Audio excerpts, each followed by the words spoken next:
That's what I'm going to have to do is say next slide. Yeah. Unless he... Well, at least I've got... So you're live? Oh, we're live. Afternoon. I guess we're live. Shh. Good afternoon. For those of you watching on live stream, welcome to First Christian Church, Disciples of Christ in Minneapolis. I'm Karen Kandick, a member of First Christian, and I will be discussing today the 8 people who founded our church in 1877. I'm Pat Dunlop. I'm also a member at First Christian, and I will be speaking about 4 families, but primarily 4 amazing women in the early life of this church.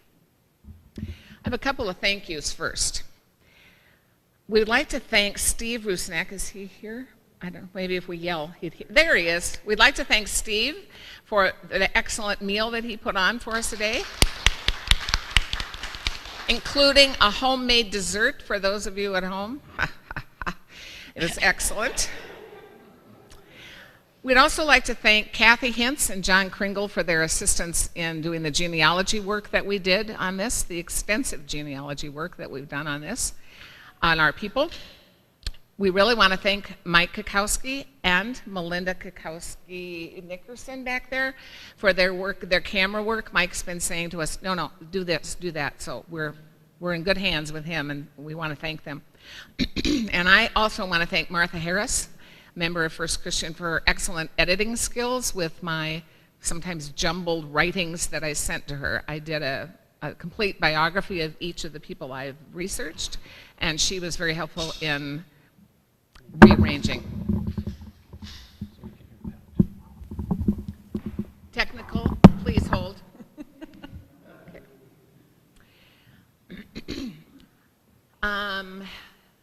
If you have questions during our presentation, even if you're here, put them in your mind. If you're in the chat, you could send it to Melinda, and she could let us know if something comes in. If we don't have time for your questions today, please feel free to contact one of us. We'd be more than happy to tell you all we know. There's a copy of the PowerPoints back there or somewhere that you can take a copy of if you would like one for yourself. And also for the people that I'm discussing, I have more extensive materials, and if you are interested in someone, I can email you a copy of what I've written. Some brief information about the names of our church, because people, we've used them interchangeably throughout, which was probably quite confusing. It's confusing to us. When our church was founded in 1877 until 18...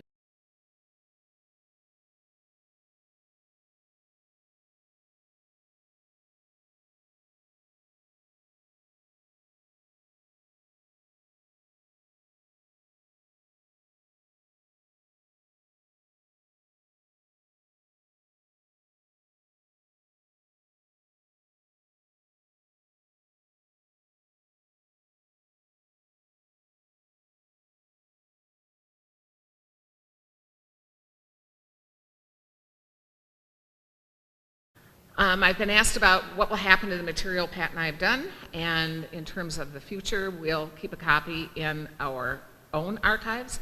We will send a copy to the National Archives of our denomination, and we will also send a copy to the Hennepin History Museum here in Minneapolis. And it will be on the website. You can watch it whenever, if you can't get to sleep some night, you're set. Just turn it on. And this is just sort of an odd one, but we have pictures, the people I'm doing who are the founders, we have pictures of 3 of the men because they were in the newspaper a lot. They were high rollers, they were big cheeses, and their pictures are everywhere. We have no pictures of any of the women that founded our church. Back in the day, that just, I guess, wasn't done. So let's begin. Our next slide talks about our history began actually 146 years ago when a group of 8 people met informally in the home of our founders, Mr. and Mrs. A.T. Ankeny, on February 14th, 1877. And there is a list of the people that I will be talking about today. Excuse me. Now remember, in 1877 there was no electricity. So I asked Alexa, and this was a Wednesday, and so they had to sit with either gas lights. Now, they were pretty wealthy people, so they probably had gas lights, but maybe it was kerosene. It was February, it was cold, and I'm sure they built a fire. So that sets sort of the atmosphere of what those people, when they first gathered together, what that must have been like in their home, in their pretty large home in which they gathered. So what do we know about these people? I sort of summarized 5 things they all seem to have in common. One, with one exception, all had deep roots in America going back to at least the 1700s, if not before. Almost all were from northeast coast states like Massachusetts, Maine, though it was not Maine at the time, it was Massachusetts, Vermont, New York, those kinds of states. And they all emigrated at some point in time to Indiana, Ohio, or Iowa before coming to Minneapolis in the 1870s. We did have one member, A.T.'s wife, was born in Virginia. Actually, today it's West Virginia. At the time it was Virginia. West Virginia didn't become a state till 1863, and that West Virginia used to be called Northern Virginia. And one was from Norway. She came here when she was 15. With few exceptions, the generations below our founders, like their children, grandchildren, did not stay connected with our church. That was because of marriage, moving away, a number of things. All of them, with maybe one possible exception, were successful in their fields of endeavor, very successful. And all are buried at Lakewood Cemetery, interestingly enough. Next slide. So we're going to start, even though W is at the end of the alphabet, we're going to start with Charlotte, because she was the person, Charlotte Eleanor Mullen, maiden name, Wyman, she was the person that called this group together. As you can tell, she was very young when she died in 1880. She died of consumption, so she was 40 years old and 2 days, and she passed away. She was the oldest of 9 children. Her father was a carpenter. She and O.C. Wyman got married in 1858 in Iowa, and they had 4 children and moved here in 1874. And we'll be quoting a lot from Dr. David Owen Thomas's first history of our church. And one of the things that he said was, Mrs. Wyman was a woman of superior ability and training and conducted some of the earliest communion services with devout impressiveness. She has endeared herself to many friends, excuse me, and in works of benevolence, she has always been ready. And when Pat and I were at the Hennepin History Museum researching what we could, we were given a document done in 1898 by one of our founders, A.T. Ankeny, and it was typed and it was signed in pencil, so you know it's original. And he said that when Charlotte and O.C. moved to Minnesota, Charlotte was visiting the St. Paul Christian Church, which was founded in 1873.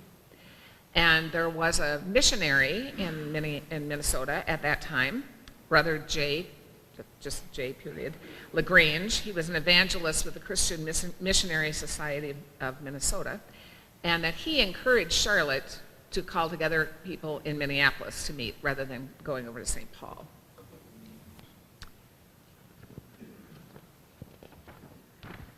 Now, her husband was Oliver Cromwell Wyman. I think you can, if you remember your history, you can probably guess what country his family was from. He always went by O.C., very rarely, maybe Oliver, but never Oliver Cromwell.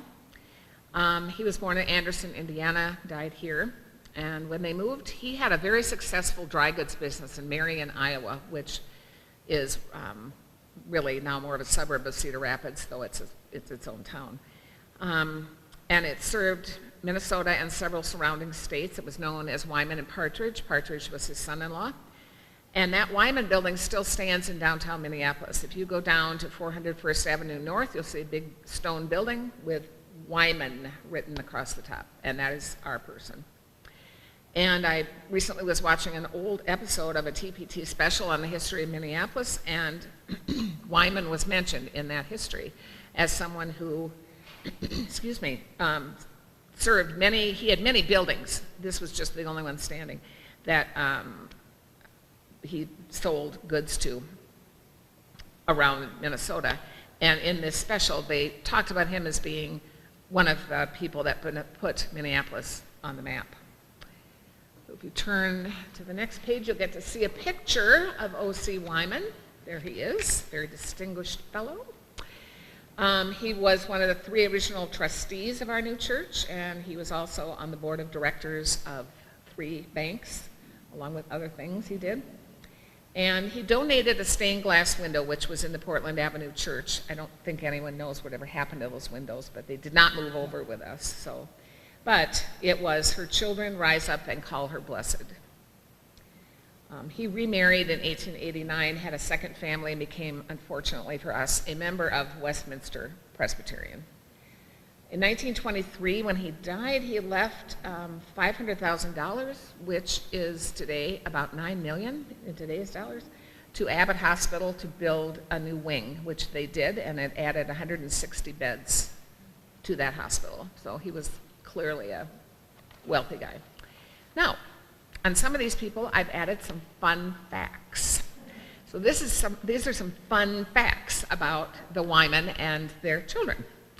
So Charlotte and O.C.'s granddaughter, also named Charlotte Partridge Ordway, started the Japanese garden at Como Conservatory. And if you go there today, it's the Charlotte Partridge Ordway garden there.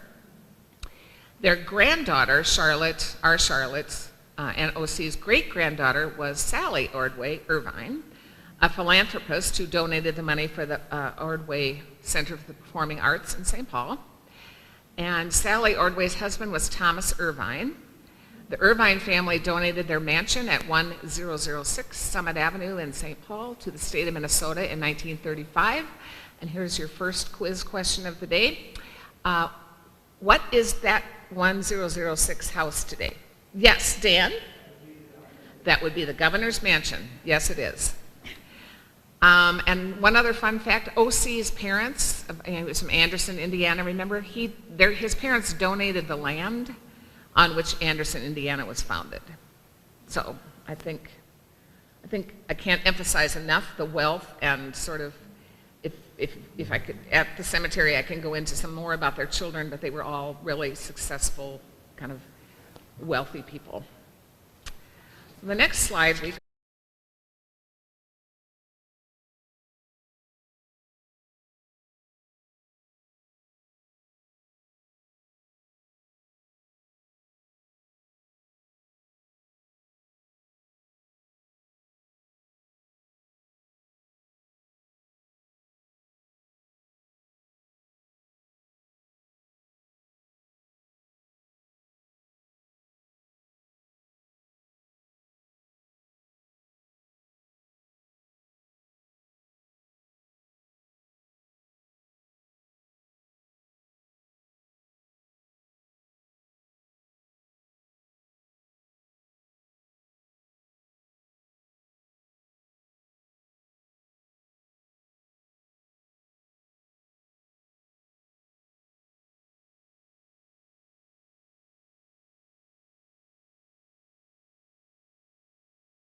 what a mover and shaker he was in Minneapolis.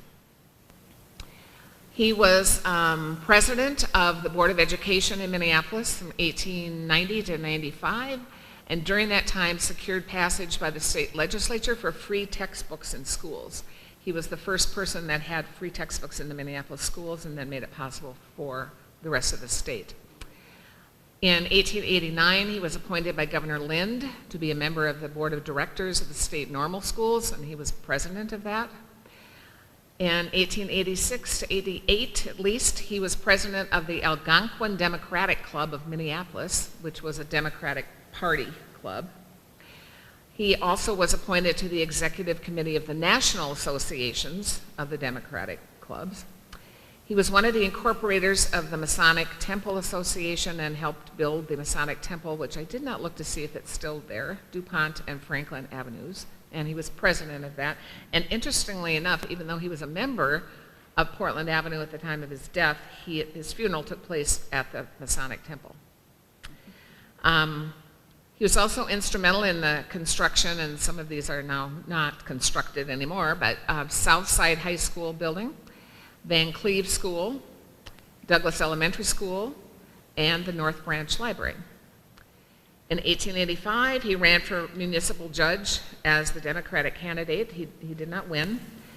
He ran in 1890 for district judge as the Democratic candidate. He did not win, but it was a very close race. In 1896, he ran for mayor of Minneapolis on the Democratic populist ticket. He didn't win. In 1887, he was in the carriage with President Grover Cleveland and Mayor Ames of Minneapolis when it left the West Hotel where he had just spoken, the president. In 1898, he was chairman of the reception committee for William Jennings Bryan. If you remember your history again, he was running for president. And AT was responsible for escorting him around, and so he was on the stage with Bryan and quite involved in politics. And in 1909, he attended the Second National Peace Conference in Chicago, appointed to do so by Governor Johnson. Now, fun facts about the Ankenys. One of their daughters, Florence, married Chester McCusick from Stillwater, and I'm told by John Kringle that the McCusicks were pretty much the founders of Stillwater. Another of their daughters, Mattie, M-A-T-T-I-E, married Norman Cross, an attorney, and we'll be seeing their graves today at Lakewood. Norman was a very well-known attorney in Minneapolis, and George Draper Dayton, founder of Dayton's Department Store, hired Norman to do the title work on the land he wanted to use for his new store on Nicollet. Westminster Presbyterian, which as you know is down the street from Dayton's, discovered after the church was built that they did not own the land that it was built on. So Mr. Dayton hired Norman Cross to make sure that did not happen to his department store, and he took care of it. They had another daughter, A.T. and Martha, named, everyone in this family had a nickname, just FYI. Her name was Marion, but they called her Monzie, not to be confused with her sister Clara, who they called Peachy. Monzie graduated from Smith College in 1926. She was the only one in Minneapolis in that class of that year. And later, maybe 6 years later, she got a master's degree in French at the University of Minnesota to write the first 20th century translation of the 1680 publication of Father Hennepin's description of Louisiana. And a line from her 1997 obituary reads, "Throughout her life, the Monzie maintained her love for her old neighborhood, Whittier, giving tours at the Minneapolis Institutes of Art and producing a historical walking guide of the neighborhood. In it, she detailed the histories of people who had lived in the grand old mansions there." She would have been fascinating to know, I think. And another of their daughters, Sally, her name was Sarah, Sally, graduated from the University of Minnesota, and when she was 25 years old, she traveled to Europe for several months and with Professor Maria L. Sanford. This is your second question. Does anyone know, and if I've already told you, you can't answer. Who was Professor Maria L. Sanford? And what is her claim to fame in Minnesota? Well, I'm gonna confess I didn't know either, so okay. She was the first, maybe in the United States, full professor at a university. Very involved in education in the state of Minnesota. very well known in her day. This would have been like 1910s. And if you go to the U.S. Capitol, they have Statuary Hall, and each state gets 2 statues, and Minnesota has Henry Maurer Rice, yeah, obviously counties named after him, and Maria L. Sanford as our 2 statues. So she was very well known in her day. Sally, the daughter, was one of the few people in her generation to stay with our church. She attended many national conventions for Christian churches. However, at her death, she was a member of the First Church of Christ Scientist, and I think that happened because her sister became a member of that church, and so I think she switched over. But okay, next slide.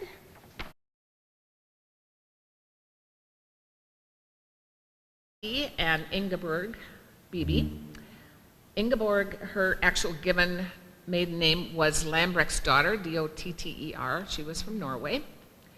R.T. was from New York and married Inga in 1870 in St. Peter, and they had 2 children. R.T. was one of our founders, I don't know that there was another one, who fought in the Civil War, and he was in the regiment in New York. His regiment was first stationed in Washington, D.C. to protect the Capitol, and then as the war went on, he fought in battles such as Kennesaw Mountain and other sort of pretty famous Civil War battles. And his regiment continued to meet after the war every so often, and R.T. was a regular attendee of the reunion of his regiment until his death. He owned a produce business with Mr. Hopkins, and before that he had been a traveling salesman for H.F. Lillibridge Company, which sold nuts and confections. That'd be a great job to have, wouldn't it? Anyway, then he became, he had a produce company. Inga, born in Norway, came to America in 1854. They had 2 children. Inga was a disciple who was converted by Elder Marshall B. Stone in St. Peter. That is no relation to Barton Stone, according to Reverend David Cobb, who knows his history of our denomination. R.T. became converted after their marriage, and again from the book from Dr. Thomas. Though there have been many master spirits among the women to advance the interests of the church, Mrs. Beebe unquestionably held first place. R.T. and Inga's sterling qualities received general confidence and made them social leaders and genuine supporters of every work and enterprise of the young church. And I want to read to you from Dr. Thomas's book a little vignette about Inga. And she'll also feature prominently in one of our other people. That's just a little tease. From Dr. Thomas's book, in 1913, Mrs. Beebe was spending a week's end with her friends, Mrs. Norris and Mr. and Mrs. Charles E. Lewis, at Lewis, Wisconsin. During the same time, Mr. Charles G. Gates, the millionaire, how would you like to be known by that? The millionaire, happened to also be a guest. Mr. Lewis knew that Mrs. Beebe, like Dorcas, was full of good works, and under his direction, she was induced to explain what work she had on hand, as if to brighten the conversation.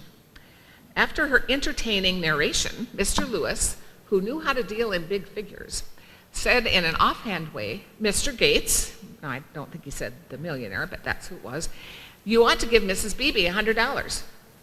It sounded like a joke to Mrs. Beebe, but before she had time to express herself, Mr. Gates said, if you say so, here it is, and tossed a $100 bill across the table.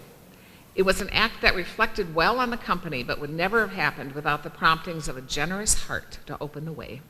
Mrs. Beebe accepted it with her gracious charm for the Ladies' Aid Society, and it was donated, I understand, to aid the Minnehaha Christian Church. They had 2 children, Lida, and for those of you that have spent any, and maybe online, people have spent any time in the church, Lida died in 1968, and she was a member of this church the whole of her life. She died at 94. She was baptized by Reverend Enos Campbell in 1884. He was a pastor of our church, and she never left the church. She went to the University of Minnesota School of Design in 1893 through 1894, and interestingly enough, as a little, with Dr. Thomas that I've spoken to, his wife, Anne, had written a little pamphlet about Valentine's, and Lida is the one that illustrated it. It was for sale in gift shops. I don't seem to find a copy of it, but it would be cute to see. And Lida's sister, Inga May, married Charles Oliver. They were married in Portland Avenue Church, And they also were big members and supporters of the church the whole time that they lived here. Turning the page, we see another photo of one of our people, SB, Sylvester Beach. Went by SB, and Huldah Jane and her maiden name Kidder Madison was always known by SB. He was born in Vermont. He died in Minneapolis. Next slide.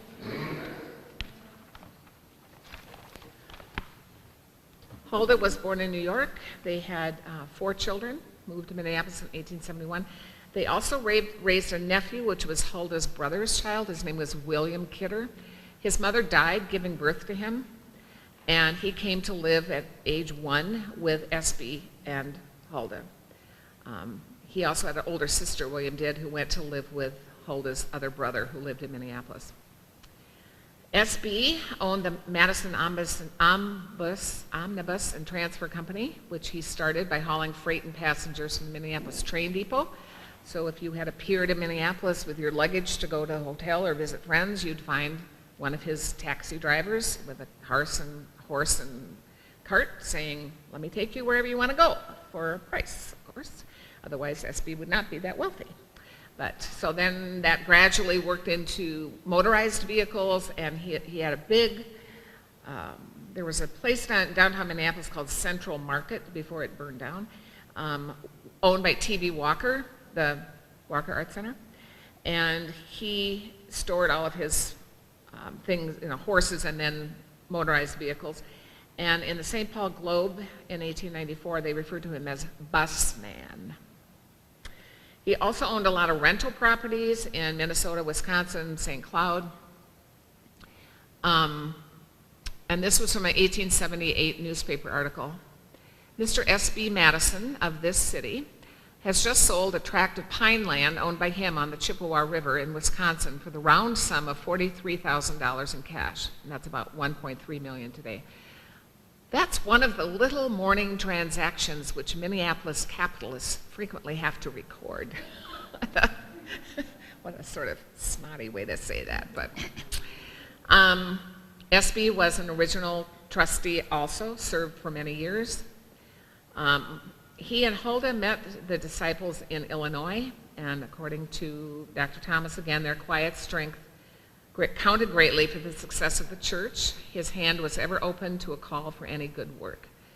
His funeral was conducted for the Portland Avenue Church, and A.T. Ankney and R.T. Beebe were 2 of the pallbearers. Their daughter Sylvia was a member of the mission band formed by Mrs. Campbell, and Sylvia was active in the church for her whole life.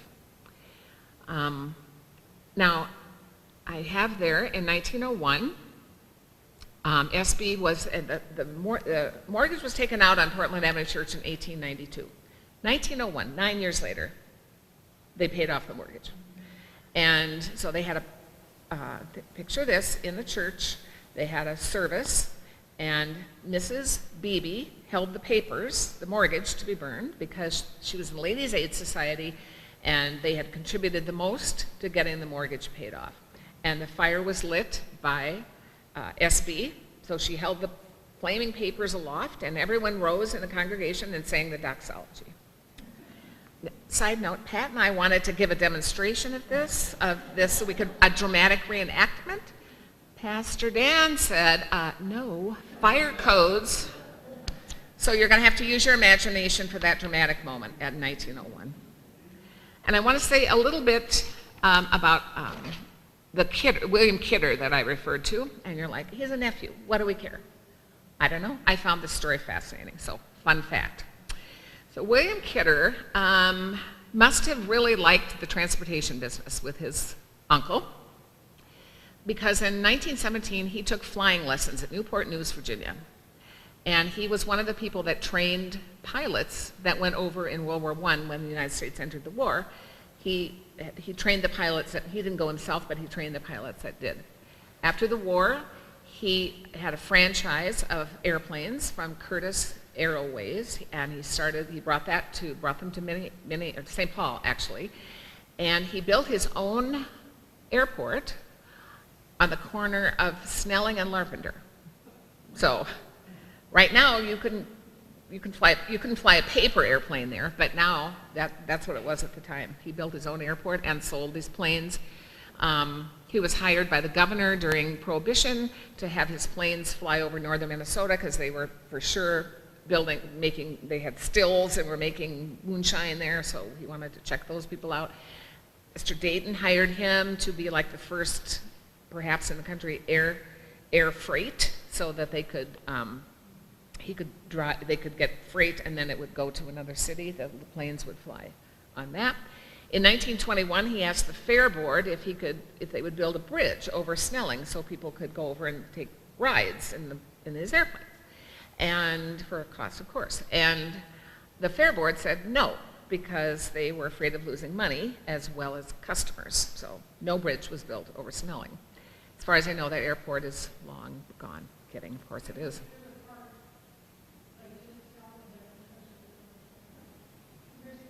There's a small park north of the intersection that's south of the intersection. Is it really? Is it called Kidder Park? Yeah, oh cool, I didn't know that. Thanks, Lou. Now I have to get over there and see that. So anyway, he was big in the airplane industry. In 1926, he sold his business to the man who started Northwest Airlines. That's what I found fascinating. So he's a nephew, but he was raised as a son, so I count him in. But that we have a connection. Of course, none of us are going to get any free rides on Northwest Airlines for that, unfortunately, Delta. But anyway. Okay, I think we will move on to the last people. This is Sarah Dow and William Atkinson. Sarah was born actually in 1837 in Maine, and she died at age 89. She's buried also in Lakewood with her husband, Wilson, and her daughter, Bertha, and one of her sons, Frank. Wilson was born in 1841, and he died just a year after they arrived. He was ill when he came. He had tuberculosis. Their daughter, Bertha, was baptized by Enos Campbell. Sarah was the only one who attended that first meeting in 1877 because Wilson was ill with tuberculosis. Wilson had been a professor of mathematics and astronomy at Hiram College, Disciples College, until having to take a leave of absence for illness. In Minneapolis, he was the assistant bookkeeper and collector for the Minneapolis Journal, and in his obituary, he was described as a faithful, consistent, and industrious man. So if you can picture this, when Wilson died, Sarah, I think she was 37 or 38. She was left with 3 kids, 8, 6, and 4. She had no income. She didn't work. I never could find that she ever worked, actually. And she and Bertha lived together their whole lives. I would like to think that our church stepped up and helped them, because I just finished talking about the wealth that was contained in our church, and I would like to think they had stepped up and helped her. I also could find no record of Sarah ever participating in things at our church after her husband died. So her life is sort of a mystery. And I'm sure you're wondering, now what the heck is that down in the right corner? Why do we need a picture, of her marker? Well, that's because up until now, she did not have a marker. When we visited the graves, Pat and I, in 2019, there's her husband, there's her son, there's her daughter, and there's a space. And we checked with the office, and that's correct, there's no marker. And we can only speculate that she died before all of her family. So this year, we used some archives funds to get a simple budget, that's what they call it, Lakewood, just so you know we didn't squander the money. Simple budget marker, and that's what it is. It will be installed, there's supply chain issues, it'll be installed next spring. So we will honor our founder by doing that. Okay, one more fun fact, and then I will pass this on to Pat. Bertha died of sleeping. Well, I guess it's not a fun fact. It's more of an interesting fact. No. Shouldn't have said that. She died of sleeping sickness in 1921. You're like, sleeping sickness? Well, doing some research on that in a journal of nephrology, or not nephrology, a medical journal, it said that was called encephalitis lethargia, And from 1915 to 1940, worldwide, 500,000 people died of that what was called sleeping sickness at the time. The medical people haven't yet, they probably aren't even trying now, decided whether that was connected to the Spanish flu that was going on at that time or unconnected. But in her obituary in the paper, it lists her as dying of sleeping sickness. So it was like, what is that? So we did some more research on that one. So that ends my presentation about our 8 people that were here. And now I'm going to turn it over to Pat. Oh, please, please. You want to switch places? Are you okay? Oh, sure, we can shift places, I guess. Second time today I banged the microphone. I'm going to be fired. We can only hope.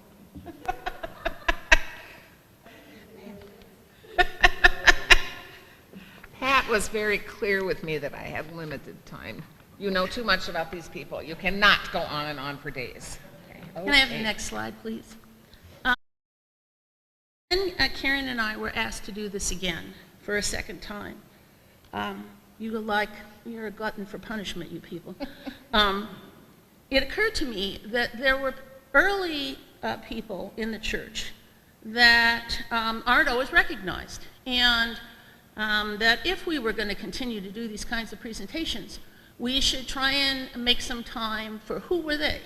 Yes, the 7 founders are significant, and they are certainly interesting people, there's no question, but 7 people did not build this church.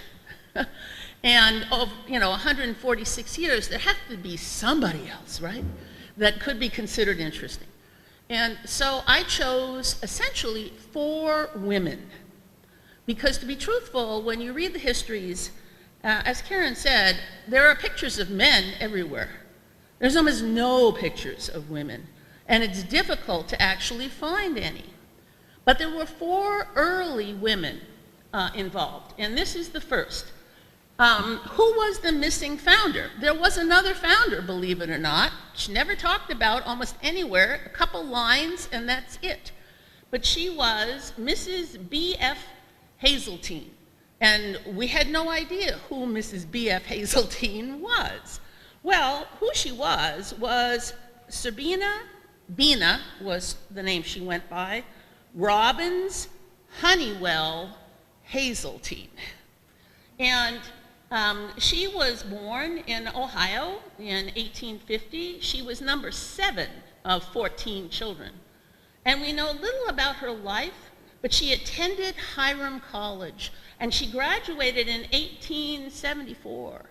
So her association with the Christian church started early in her life in Ohio. And I should point out, if you haven't been paying attention, Hiram College is featured several times in the backgrounds of the people who were instrumental in the forming of our congregation. She moved to Minneapolis after college. We cannot find out any information, at least at the moment, why. But there she met Benjamin Franklin.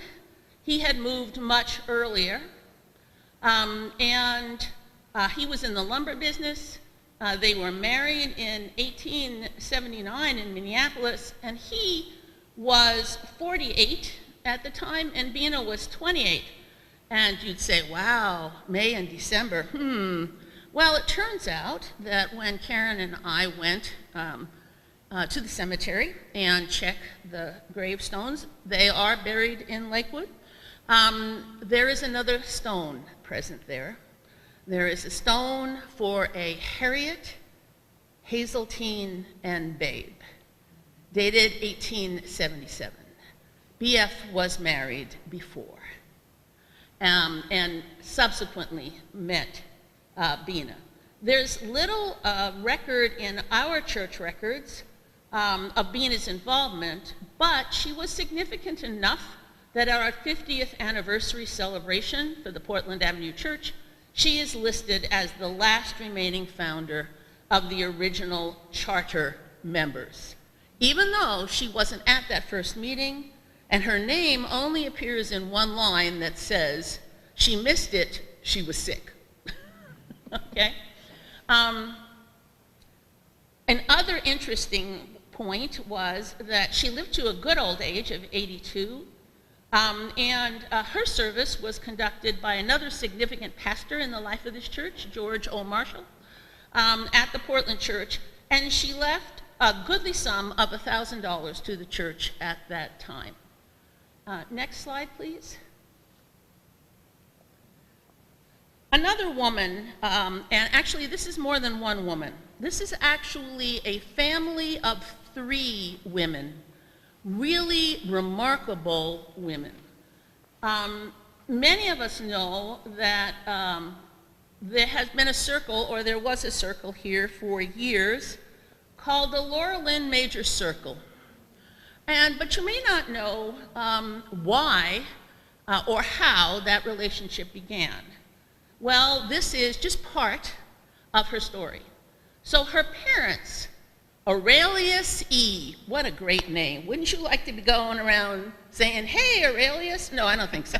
A.E. Major, and his wife was Anna Rosabelle. I do have her maiden name somewhere, but at the moment I've forgotten it. And they had daughters, Letta Lois, Anna Gertrude, and Laura Lynn. And they also lost 2 children early in childhood. The family came originally to Minneapolis in about 1883. It's mentioned that that is when they became associated through the pastorship of Enos Campbell. And the story of A.E. and his family, as far as their movements, he himself preached and was a pastor in various times. So how much time they actually spent living in Minneapolis continuously is difficult to know. However, their mother was a significant influence, I believe, in both Laura Lynn and Letta Lois's missionary work. It's written in Dr. Owen Thomas' book. In 1907, Mrs. Major was acting as the state organizer for the Christian Women's Board of Missions. She served without any salary and went to churches as she was called. Mrs. Major led almost all the churches to organize a women's missionary society. So in those days, there was an umbrella missionary society, and each congregation or church, and by the way, in this state, in those days, there were probably 50 or more disciple churches. Every small town had a disciple church. And Ada Forrester wrote a book that catalogs all of the small towns. It is overwhelming, actually, to try and read her book, how big the disciples' presence was at that time. Anyway, so she went around to these different towns and the individual churches, encouraging them, hey, form your own missionary society board, do your good works and whatever, while she's raising 3 kids. And she was also had under her care a number of mission bands. Now, what is a mission band? Well, if you were fortunate enough to watch the previous slideshow, you saw a group of young girls grouped together from the 1800s, and it said that it was Mrs. Enos Campbell's mission band. It was a young women's organization. I don't think there was an instrument involved that I ever saw. No, this is a band of people. And they were organized both in their training, okay, educational training, and good works. Okay, that's what a mission band, as far as I can determine, was. And she also, it says she had many babies belonging to the Little Light Bearers. I can't, unfortunately, we have yet to find out more about Little Light Bearers. But it must have been significant enough for him to document it. So here's the mom, and she has 3 daughters. Laura Lynn graduated from Central High School in 1908 and then went to the University of Minnesota. That is her graduation picture, thanks to Kathy Hintz. And under it, it says, let's hope the cannibals don't get her. That's the inscription under that. So obviously, her interest in mission work was present even then. Between the years of 1917 and 1935, she was a missionary educator in Luqiaofu, China, under the support and auspices of the Christian Women's Board of Missions. And I want to say one thing about being a missionary at those days. You had to seek support. So it is possible that she received funds from the general state Christian Missions Board, but it's also possible that she had to figure out a way to raise her own money. It was not a salaried position in any way, shape, or form. Next slide, please. Now, her sister, Letta Lois, equally remarkable. She goes to Drake, another disciple school at the time, after high school, and there she most likely meets her husband, Cyrus Linley Pickett. They're married, and they subsequently both go to Creighton School of Medicine and receive medical degrees in 1903. Letta Lois and her husband then become medical missionaries in the Philippines. There's a piece of the slide that's cut off for some reason. And while there, and they're there for 25 years, and there's little indication that they got to travel home very often, but I believe somewhere it was mentioned that she hoped she could have her children in the States. Never happened. All 4 children were born in the Philippines. And so she is serving as a medical missionary, they are proclaiming the gospel, and they're raising 4 children. It is noted that there is a passport application for Laura Lynn to travel to the Philippines to visit her sister. Her sister passes away in 1928 of cancer at the age of 54, a still relatively young and vibrant person. The last sister, Anna Gertrude, is the one that actually, quote, kind of stayed home to help mom and dad the most. But she went through high school and probably some college training and ended up teaching history, I believe, at the high school level. And then by the 1940s, Laura Lynn and Gertrude are together. They move south, first to Tennessee. They're also found in Mississippi, and they are buried side by side in Memphis, Tennessee. But a remarkable story of a remarkable set of women in that family. The next slide. Ada Forrester. Some of you may know this name, many of you may not. Ada Forrester was born in Birkenhead of Cheshire, England. Her parents were Frances Forster and Sarah Jane Hancock. And she had 4 siblings, a brother, Francis Forster II, Charles Hancock, Harriet Caroline, and a brother, William Burroughs. Now there's interesting conversation, which is not on this slide, about what her family name actually was, because in the English records, it goes between Forrester and Smith, Smith and Forrester. I don't know what name is actually on her entry papers to this country. But here in America, she was a Forrester, okay?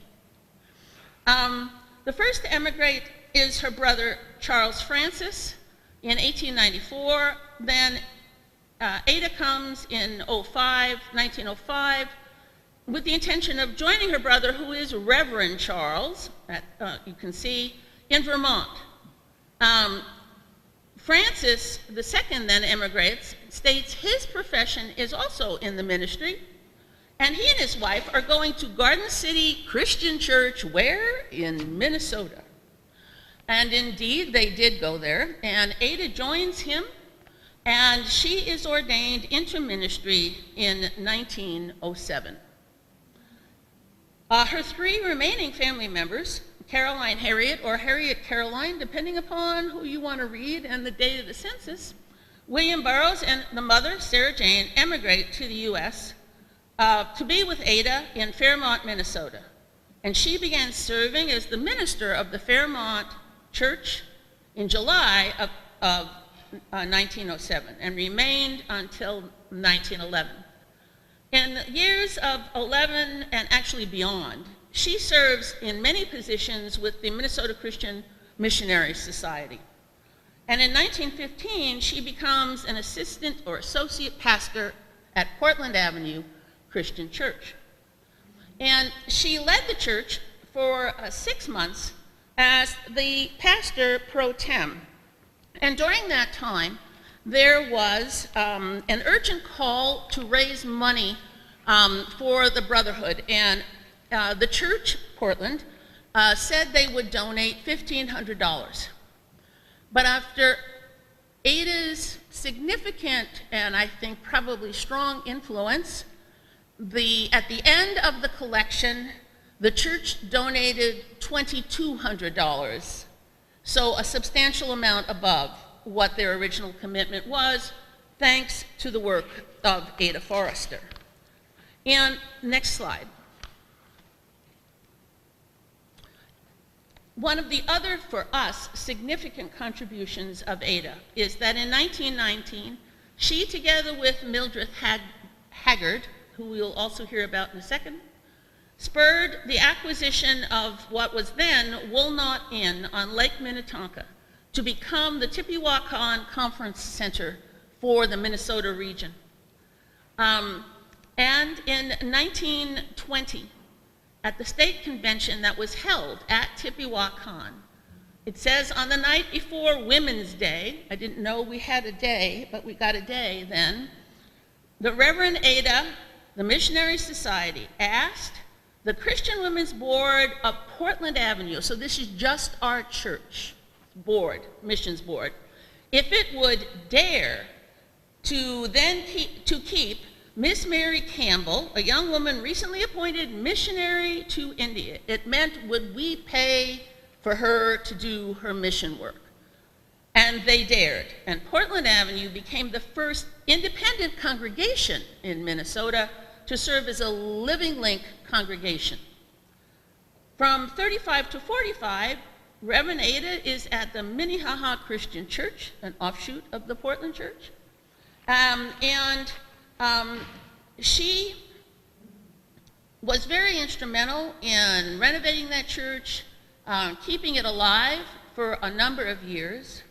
And then in 45, she was called to the First Christian Church in Fortuna, California, and Ada and her sister remained in California. Now, Harriet, I didn't talk much about, but she was a social worker and was significant with the Minneapolis Council of Women's Work while they were living here in Minneapolis. Ada dies in 1966 and Caroline in 1967, but they are both buried at Lakewood Cemetery. And finally, the last slide, I hope, is, well, it's not the last slide, but it's the last story. The last woman. Mildred Haggard, and indeed her family. Mildred was born in 1885 in Minneapolis, and she was in Minneapolis and with the Portland Avenue Church until her death in 1971. And she is buried with her parents in Lakewood. Now, she graduated from Southside High School in 1903, and she entered the university, and in 1907, she graduated from the University of Minnesota with a degree in chemistry. Now, chemistry is close to my heart, as many of you know, but that's a rather remarkable thing. Now, we're not really sure what kind of chemistry degree she had, but whatever it was, it allowed her to be employed, according to the census documents we found, as a chemist in the State Agricultural School. Then she was a chemist at the University of Minnesota. And then she was a chemist at a government station, which we don't really know what that was, but there she was. And Wynne Williams also mentions that she was on the faculty of the University of Minnesota as a chemist in the home economics department. Now, while this is an accomplishment for any young woman in the early 1920s, this is not why she was so significant for our church. She was an active member of the Young Portland's group.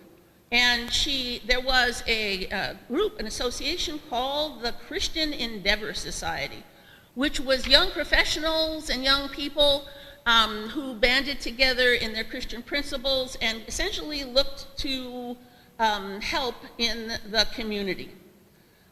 She had a reputation as an excellent public speaker, and she addressed many conventions. But all these gifts were not as significant as the establishment of the Young Youth Conference Center, Tippewahkan. Next slide, please. Tippewahkan. Now, I unfortunately never got to see Tippewahkan in the state before it was finally closed.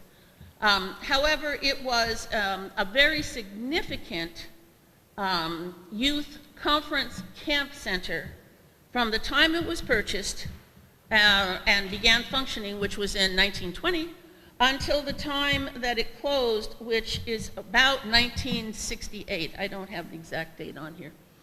But in 1919, she, together with Ada Forrester, she and Ada hung out a lot, actually, and two other members, gentlemen members of the congregation, of the Young People's Conference, they met at Portland Church with a dream of establishing a youth conference center on Lake Minnetonka. The Baptists and the Methodists already had one, and we didn't want to be left out. And in the summer of 1919, she was on Lake Minnetonka on the steamboat Victoria. And the captain happened to point out that a particular inn and property, the Woolnot Inn, was up for sale. She, with more than 5.5 acres, a well-appointed 3-story building, central heat, it was exactly what was a dream of a conference center. But for some people, it would seem too big of a project, but not for Mildred Haggard. And so she worked from that summer through the fall to convince the members, senior members, I would say, of this church and of the Young People's Conferences to go and buy this property. And so in 1919, 100 people braved, it was a apparently cold, rainy day, and they drove to the Woolnot Inn on Lake Minnetonka, and Phelps Island is where the Woolnot Inn, so that little map sign that's up there with the little red pin, on probably the southeastern coastline is where the Woolnot Inn existed. And we have members today of this congregation that attended camp at Tippewahkan. Steve's parents attended Tippewahkan, and so did Skip Wolverton, and probably Warren Westfall, and so forth. And so these people went out and they took over the property, which was to become Tippewahkan, and in the summer of 1920, the first Young People's Conference was held with youth from 5 states and Canada. Were the Griffins there too? Thank you, okay. Do you? We have to get to, we'll talk.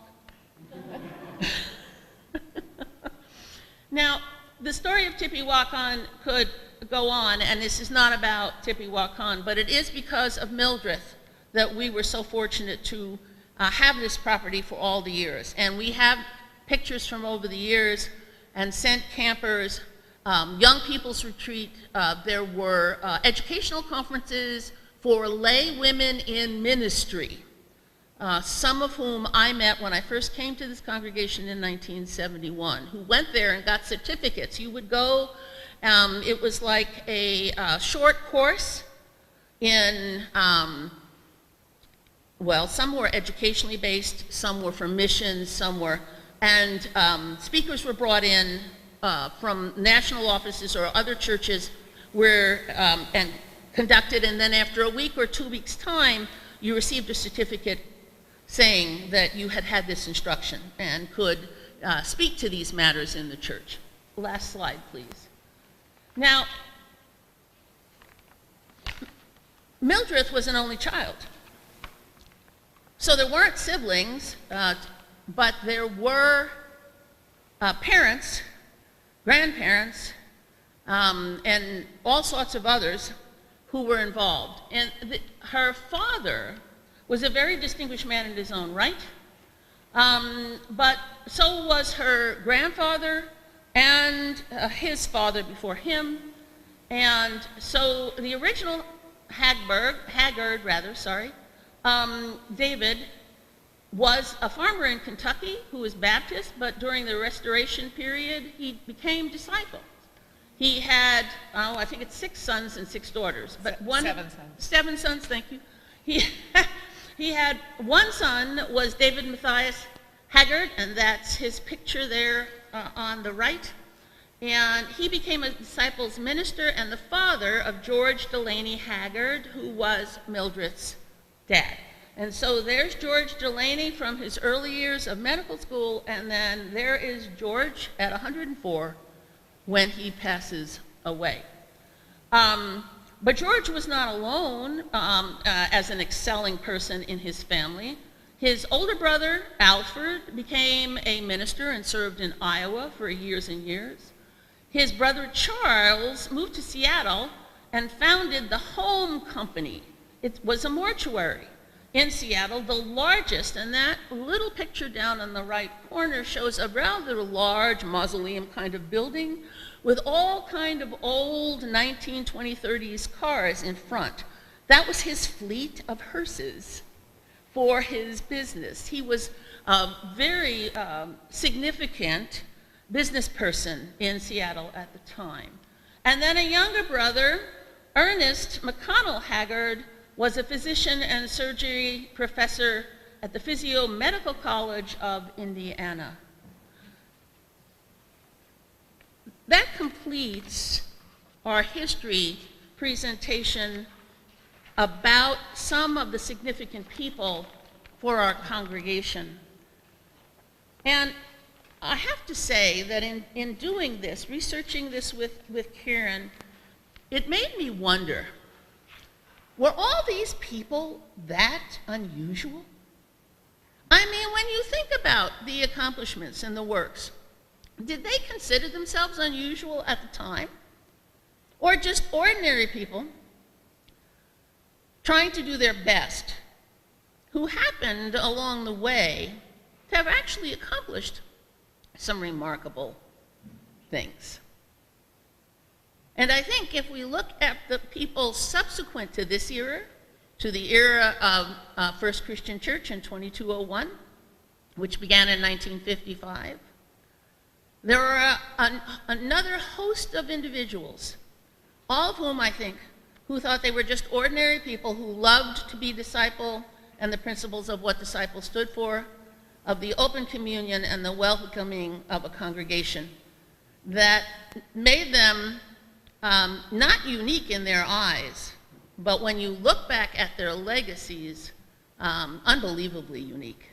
And we have much to be grateful for as a congregation to have had a history like this. Thank you very much.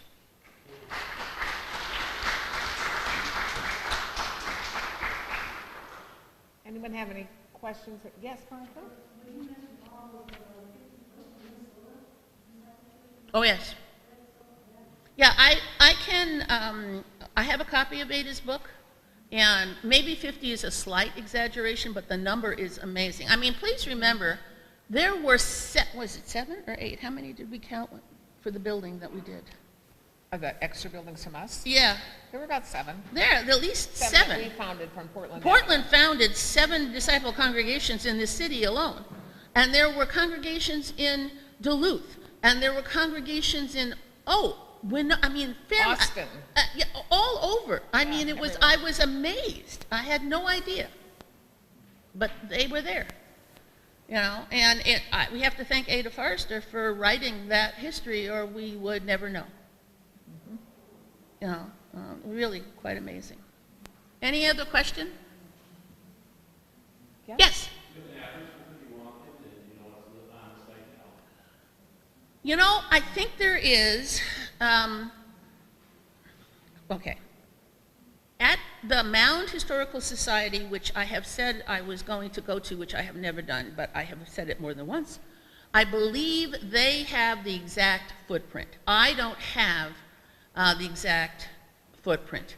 But we believe that there is, Skip told me, that there's this apartment building complex that's down by the water on Phelps Island, and that that's where it was.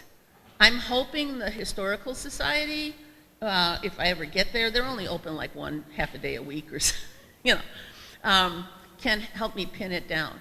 But that's a good question because I've wondered myself. And I asked Skip, one time I tried to drive him out there to see if he could remember exactly, you know, where he went. But I mean, they were a kid on a bus, and at that time it was a long way to drive all the way out to Spring Park and then down, you know, onto that island. So no, I don't have an exact location, but I would love to know it myself, what's there now. So, you know, okay? Thanks for your Now, attention. yes, I also put on the table maps of Lakewood. And so if you are interested in where our founders are buried in Lakewood Cemetery, it shows on that map, and that's the route that we will be going for all of you who are willing and have the time to either ride the bus or you can ride with me in my car, and we will drive this route. I don't think we will stop terribly long At each place, at each no. place, so that we hopefully will be finished within an hour, so that you will, you know, still have some time of your day left and not be totally consumed by History Day.